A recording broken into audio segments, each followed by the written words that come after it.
प्रधानमंत्री नरेंद्र मोदी सामने खड़े होते हैं। उसी रात कैबिनेट कमेटी ऑन सिक्योरिटी की मीटिंग बुला ली जाती है। वासे ने उसे 50 लाख पाकिस्तानी रुपये दिए। ये घर सईद के घर से बेहद नजदीक था। रॉ के एजेंट नावेद के घर आने जाने लगे। नावेद के खाते में 15 करोड़ रुपए ट्रांसफर कर दिए जाते हैं। अफगानिस्तान से एक आदमी को चुपचाप पाकिस्तान लाया गया। धमाके की आवाज सुनते ही सईद पूरी तरह घबरा जाता है। नवंबर 2019 में प्रधानमंत्री आवास के बाहर सुरक्षा असाधारण रूप से कड़ी थी। आधी रात को एक गाड़ी अंदर दाखिल होती है। गाड़ी से उतरते हैं रॉ चीफ सामंत गोयल। उनके हाथ में एक मोटी फाइल होती है जिस पर लाल अक्षरों में लिखा होता है कॉन्फिडेंशियल। करीब 15 मिनट इंतजार के बाद कमरे का दरवाजा खुलता है। प्रधानमंत्री नरेंद्र मोदी सामने खड़े होते हैं और पूछते हैं कि इतनी रात को आने की क्या जरूरत पड़ गई। सामंत गोयल कहते हैं, सर, हमने हाफिज सईद को ढूंढ लिया है। हफीज सईद 26 नवंबर का मास्टरमाइंड, जिसके वजह से मुंबई में की मासूम लोग मारे गए थे। हफीज सईद का नाम सुनकर प्रधानमंत्री ने तुरंत एक मीटिंग बुलाई। उसी रात कैबिनेट कमेटी ऑन सिक्योरिटी की मीटिंग बुला ली जाती है। टेबल पर प्रधानमंत्री नरेंद्र मोदी, गृह मंत्री, विदेश मंत्री, NSA अजीत डोभाल और रॉ चीफ सामंत गोयल मौजूद होते हैं। गोयल फाइल खोलते हैं और हाफिज सईद की तस्वीरें, वॉइस सैंपल और इंटेलिजेंस रिपोर्ट्स सामने रखते हैं। वो बताते हैं कि अब UN में गुहार लगाने या अमेरिका से पाकिस्तान पर दबाव बनाने का समय निकल चुका है। अब भारत को खुद ऑपरेशन करना होगा। जैसे ही ऑपरेशन शब्द सुनाई देता है, प्रधानमंत्री पूछते हैं कि ऑपरेशन से उनका क्या मतलब है। गोयल साफ शब्दों में जवाब देते हैं कि हाफिज सईद को पाकिस्तान में उसके ISI आकाओं के सामने मौत के घाट उतारा जाएगा। मीटिंग में बैठे अजीत डोभाल कुछ पल सोचते हैं और फिर कहते हैं कि सईद को मारने का इससे बेहतर मौका शायद दोबारा नहीं मिलेगा। ये कहते हुए वो प्रधानमंत्री की ओर देखते हैं और हल्के से सिर हिला देते हैं। कमरे में फिर सन्नाटा छा जाता है। कुछ सेकंड बाद प्रधानमंत्री मोदी कहते हैं कि ऑपरेशन को आगे बढ़ाया जाए। इसी पल 26/11 के बाद पहली बार एक अधूरी कसम ने आकार लेना शुरू किया। इसी कसम का नाम था ऑपरेशन अलविदा। रॉ के पास सिर्फ एक ठोस जानकारी थी, हफीज सईद की लोकेशन। लेकिन यही जानकारी सबसे बड़ी चुनौती भी थी। सईद को पाकिस्तान की जमीन पर जाकर खत्म करना आसान नहीं था। वो लाहौर के पॉश इलाके जोहार टाउन में रहता था, जहां उसकी सुरक्षा किसी किले से कम नहीं थी। 24 घंटे पाकिस्तान पुलिस की तैनाती, CCTV निगरानी और सीमित आवाजाही। सईद के घर तक पहुंचना लगभग नामुमकिन था। सीधे ऑपरेशन का मतलब था अंतर्राष्ट्रीय संकट। रॉ को समझ आ गया था कि अगर सीधा वार संभव नहीं है तो रास्ता अंदर से बनाना होगा। इसके लिए जरूरी था सईद के घर के बेहद पास एक सुरक्षित और भरोसेमंद लोकल बेस, ऐसा ठिकाना जो शक के दायरे में न आए लेकिन हर गतिविधि पर नजर रख सके। कहानी यहीं से एक अलग मोड़ लेती है। दिसंबर 2019, दुबई। नावेद नाम का एक पाकिस्तानी नागरिक पिछले 6 महीनों से दुबई की एक जेल में बंद था। वजह मामूली थी, एक छोटी सी चोरी। नावेद एक आम आदमी था, कोई आतंकी नहीं, कोई एजेंट नहीं। एक दिन अचानक जेल के दरवाजे खुले। नावेद को बेल मिल गई थी। बेल कराने वाला आदमी था वासे। जेल से बाहर निकलते ही नावेद ने हैरानी में पूछा कि उसने उसकी मदद क्यों की। वासे ने कहा, मुझे तुम्हारी जरूरत है। उसने बताया कि उसका कारोबार पाकिस्तान और दुबई दोनों जगह फैला है और उसे एक भरोसेमंद पार्टनर चाहिए। नावेद उलझन में था। वो जानता था कि ये ऑफर असामान्य है, लेकिन पैसों की सख्त जरूरत ने उसकी शंकाओं को दबा दिया। कुछ ही समय बाद वासे ने उसे 50 लाख पाकिस्तानी रुपये दिए। ये रकम नावेद के लिए जिंदगी बदल देने वाली थी। कुछ महीनों बाद नावेद पाकिस्तान लौट आया। यहीं से रॉ की योजना जमीन पर उतरने लगी। एक दिन वासे का फोन आया। निर्देश साफ थे, लाहौर के जौहर टाउन में एक घर किराए पर लेना है। नावेद ने बिना सवाल किए हाउस नंबर 120 किराए पर ले लिया।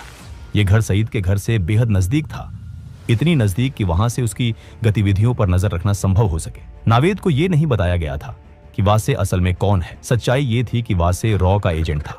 जो बेस रॉ महीनों से ढूंढ रही थी वो अब नावेद के घर के रूप में मिल चुका था। इसके बाद रॉ के एजेंट अलग अलग समय पर नावेद के घर आने जाने लगे, कभी कुछ दिनों के लिए, कभी कुछ हफ्तों के लिए। नावेद ने कभी सवाल नहीं किए, वो वही करता रहा जो वासे कहता था। अगले 6 महीनों में रॉ के एजेंट्स ने हफीज सईद की हर गतिविधि को बेहद बारीकी से ट्रैक किया। उसके घर के बाहर क्या हो रहा है, घर के अंदर कौन आ जा रहा है, किस समय कौन सी हलचल होती है, ये सारी जानकारी मिनट दर मिनट दर्ज की जाती रही। जौहर टाउन में बना वो गुप्त ठिकाना अब पूरी तरह काम करने लगा था। ये सारी इंटेलिजेंस लगातार भारत भेजी जा रही थी। दिल्ली में बैठे रॉ चीफ सामंत गोयल हर अपडेट पर नजर रखे हुए थे। ऑपरेशन अब अपने आखिरी चरण के बेहद करीब पहुंच चुका है। इस दौरान एक बात किसी के ध्यान में नहीं आई। नावेद हफ्ते में एक बार अपने परिवार से मिलने जाता था। ये उसकी सामान्य दिनचर्या का हिस्सा था, इसलिए रॉ के एजेंट्स ने इस पर ज्यादा ध्यान नहीं दी। उन्हें लगा कि ये एक आम आदमी की आम जिंदगी है।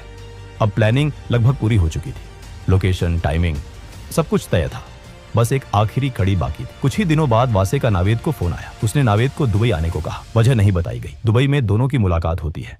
बातचीत के दौरान वासे अचानक एक गंभीर सवाल करता है। वो कहता है क्या तुम्हें नहीं लगता कि पाकिस्तान जिन आतंकियों को पनाह देता है वो गलत है? नावेद बेपरवाही से जवाब देता है, इससे हमें क्या फर्क पड़ता है, वो तो हमारे दुश्मन हिंदुस्तानियों को मारते हैं। वासे कुछ पल चुप रहता है, फिर वो कहता है, मैं एक यहूदी के लिए काम करता हूँ। 26/11 हमले में उस यहूदी ने अपना पूरा परिवार खो दिया था। अब वो तुम्हारे पड़ोसी हाफिज सईद को मारना चाहता है। ये सुनते ही नावेद हैरान रह जाता है। उसके लिए ये सब किसी फिल्मी कहानी जैसा था।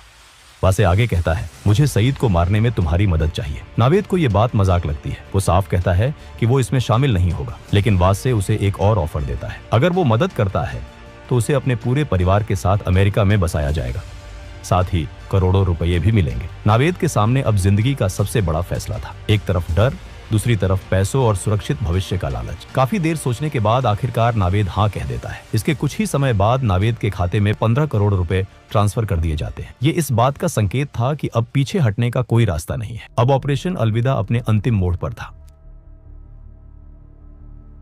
कई हफ्तों की गहन सोच विचार और जोखिम के आकलन के बाद रॉ एक निर्णायक नतीजे पर पहुंची। तय हुआ कि हाफिज सईद को कार बम के जरिए निशाना बनाया जाएगा। नावेद के घर में रह रहे रॉ के एजेंट्स ने चुपचाप एक काली टोयोटा कोरोला खरीदी। इसी गाड़ी के भीतर 300 किलो RDX भर दिया गया। पूरा काम इतनी सफाई से किया गया कि किसी को शक तक नहीं हुआ। इस कार को नावेद के घर से कुछ दूरी पर एक अंडर कंस्ट्रक्शन बिल्डिंग में पार्क कर दिया गया। वहां न चौकीदार था न कैमरे। इस कार के बारे में नावेद को बिल्कुल पता नहीं थी। अब रॉ के सामने सबसे बड़ा सवाल था, इस कार को सईद के घर तक कौन ले जाएगा? ये ऐसा काम था जिसमें ड्राइवर का जिंदा लौटना लगभग नामुमकिन था। रॉ को एक ऐसे इंसान की जरूरत थी जो पैसों के बदले अपनी जान देने को तैयार हो। कुछ ही समय बाद अफगानिस्तान से एक आदमी को चुपचाप पाकिस्तान लाया गया। वो बेहद गरीब था, लेकिन एक बात साफ थी, वो मरने से नहीं डरता था। उसे भरोसा दिलाया गया कि ऑपरेशन के बाद उसके परिवार को बड़ी रकम दी जाएगी। अब नावेद के घर में कुल 4 लोग थे, 3 रॉ एजेंट और 1 अफगानिस्तानी। नावेद ने कभी नहीं पूछा कि ये लोग कौन हैं, कहां से आते हैं और क्या करते हैं। वो वही करता रहा जो उसे वासे कहता था। रॉ का प्लान अब तक बिना किसी रुकावट के आगे बढ़ रहा था, लेकिन हर ऑपरेशन में एक ऐसा पल आता है जहां सब कुछ अचानक बदल जाता है। 13 मई 2021 वासे, जो इस पूरे नेटवर्क की सबसे अहम कड़ी था, नई दिल्ली में अपने परिवार के साथ ईद मनाने आया हुआ था। त्योहार के बाद वो अगले ही दिन दुबई लौटने के लिए घर से निकलता है। रास्ते में अचानक उसे चक्कर आता है। वो संभल नहीं पाता और जमीन पर गिर पड़ता है। तुरंत उसे अस्पताल ले जाया जाता है। शुरुआती जांच में डॉक्टरों को पता चलता है कि वो कई दिनों से तेज बुखार से पीड़ित था। कोविड टेस्ट कराया जाता है, रिपोर्ट पॉजिटिव आती है। हालत तेजी से बिगड़ती है और वासे को ICU में शिफ्ट कर दिया जाता है। अगले 2 दिन वो जिंदगी और मौत के बीच जूझता रहता है। आखिरकार रॉ का ये जाबाज और बेहद अहम एजेंट दुनिया को हमेशा के लिए अलविदा कह देता है। जैसे ही ये खबर रॉ हेडक्वार्टर्स पहुंचती है, वहां भूचाल आ जाता है। वैसे सिर्फ एक एजेंट नहीं था, वही नावेद को संभालता था। उसकी मौत का मतलब था कि पूरा ऑपरेशन फेल। वही दूसरी तरफ नावेद की आदत थी कि वो हफ्ते में एक बार अपने परिवार से मिलने लाहौर से बाहर निकलता था। लेकिन इस बार कहानी कुछ और ही थी। इस बार नावेद की गाड़ी सीधे एक हाई रैंकिंग ISI ऑफिसर के घर पर जाकर रुकी। असल सच्चाई ये थी कि नावेद कभी पूरी तरह ईमानदार नहीं था। वो शुरू से ही वासे पर शक करता आ रहा था। शुरुआत में ये शक हल्का था, लेकिन जैसे जैसे वक्त बीतता गया, ये शक गहराता चला गया। और जिस दिन वासे ने उसके सामने हफीज सईद को मारने की बात कही, उसी दिन नावेद का शक यकीन में बदल गया। नावेद समझ चुका था कि वो किसी बेहद खतरनाक खेल का हिस्सा बन चुका है। इसी जानकारी को वो चुपचाप पाकिस्तानी एजेंसियों तक पहुंचा देता है। ये खबर बेहद सेंसिटिव थी और इसके असर तुरंत दिखने लगे। रॉ तक जैसे ही ये इनपुट पहुंचता है, हालात पल भर में बदल जाते हैं। एजेंसी बिना एक पल गवाए आदेश देती है कि जौहर टाउन वाले घर से सभी एजेंट्स को तुरंत निकाल लिया जाए। कुछ ही घंटों में वो घर खाली कर दिया जाता है। इसके बाद ISI के लोग उस इलाके की छानबीन करती है, लेकिन उनके हाथ कोई ठोस सबूत नहीं लगता। अब रॉ के सामने सबसे बड़ी दुविधा खड़ी हो जाती है। महीनों की मेहनत, रिस्क और तैयारी, सब कुछ दांव पर लगा था।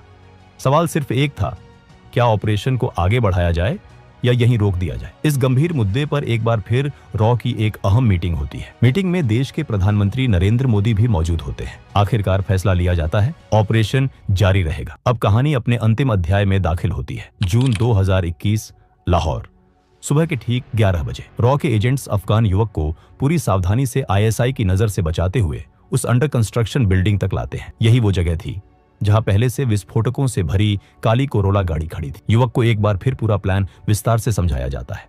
कहाँ जाना है, कितनी दूरी है और क्या करना है, सब कुछ। युवक शांत था, उसे पता था कि वो वापस नहीं लौटेगा। कुछ देर बाद काले रंग की कोरोला गाड़ी आगे बढ़ती है। गाड़ी के अंदर 300 किलो विस्फोटक भरा होता है। कार तेज रफ्तार में सड़क पर दौड़ने लगती है और हाफिज सईद के घर के पास पहुंचती है। सईद के घर से कुछ ही दूरी पहले एक चेक पोस्ट बना हुआ था। वहां खड़े पुलिसकर्मी रोज की तरह ड्यूटी पर थे। अचानक उनकी नजर एक तेज रफ्तार से आती काली कार पर पड़ती है। गाड़ी की रफ्तार सामान्य नहीं थी। पुलिसकर्मी तुरंत हाथ उठाकर गाड़ी को रोकने का इशारा करते हैं, लेकिन इससे पहले कि वो कुछ समझ पाते गाड़ी सीधे बैरिकेड से टकरा जाती है और अगले ही पल एक जोरदार धमाका होता है। धमाके की आवाज पूरे जौहर टाउन में गूंज जाती है। आग और धुएं का गुबार आसमान में उठता है। धमाके की ताकत इतनी ज्यादा होती है कि हाफिज सईद के घर की एंट्रेंस, लोहे का गेट और सामने का ढांचा पूरी तरह उड़ जाता है। जो इंसान सालों से भारत में मासूम लोगों की जान लेता आया था, उसी के घर आज मौत दस्तक दे चुकी थी। धमाके की आवाज सुनते ही सईद पूरी तरह घबरा जाता है।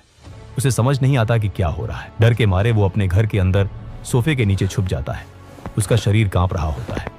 पहली बार उसे एहसास होता है कि खतरा अब सिर्फ भारत तक सीमित नहीं है। हालांकि इस धमाके में सईद बच जाता है और इसी वजह से ऑपरेशन अलविदा अपने अंतिम उद्देश्य में पूरी तरह सफल नहीं हो पाता। लेकिन इस नाकामयाबी के बावजूद एक बात बिल्कुल साफ हो जाती है। सईद अब ये समझ चुका होता है कि वो रॉ से बच नहीं सकता। इस घटना के बाद पाकिस्तान में बैठे छोटे बड़े सभी आतंकियों तक एक साफ संदेश पहुंच जाता है। संदेश में कोई शब्द नहीं होते, लेकिन मतलब बिल्कुल साफ होता है। ये नया भारत है।